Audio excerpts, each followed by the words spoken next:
It was September 17, 2015.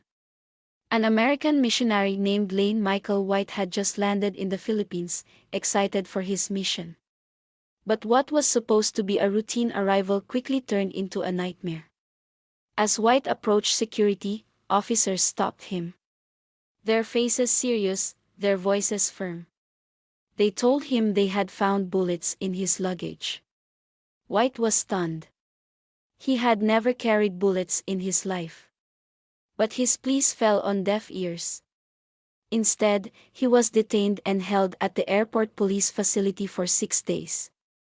To free himself from the mess, he was forced to cough up 40,000 Philippine pesos for bail.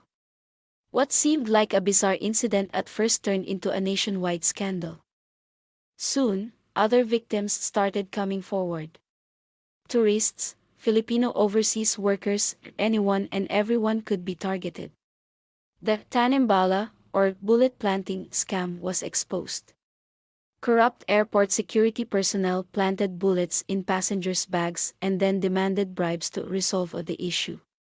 The scandal shook the nation. The government was forced to take action. Officials were sacked, stricter airport policies were put in place, and random inspections were monitored. Almost a decade later, the ghost of Tanim-Bala seems to have resurfaced, or has it?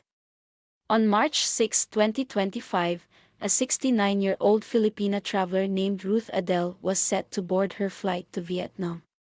But what happened next brought back memories of the notorious scam. As she passed through security, she was suddenly approached by officers. They asked her to step aside and open her luggage. Inside, they claimed, was an item resembling a bullet. Ruth, like many before her, was confused and scared. Was she being framed? Was Tanim-Bala back? However, this time, the Department of Transportation acted swiftly. Unlike in 2015, the officers involved were immediately sacked. An investigation was launched. And soon, the truth came out. According to official reports, the incident was not a deliberate attempt to extort money. Instead, it was a case of miscommunication. The passengers were in a hurry during the security check. Officers saw an object that resembled a bullet inside the luggage, but instead of checking it on the spot, they ran after Ruth and asked her to open her bag later. The way the situation was handled led to unnecessary panic and distress for the passenger. But after a thorough investigation, it was concluded that this was not a case of Tanim-Bala, but rather a misunderstanding caused by poor procedure.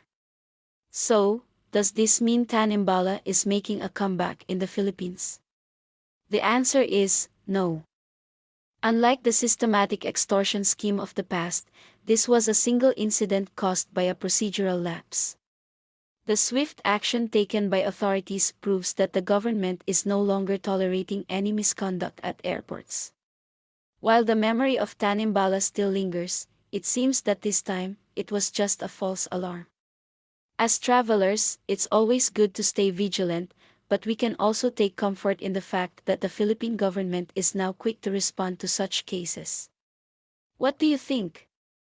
Was this just an isolated case, or is there reason to worry? Let us know in the comments below. And don't forget to like, share, and subscribe for more updates.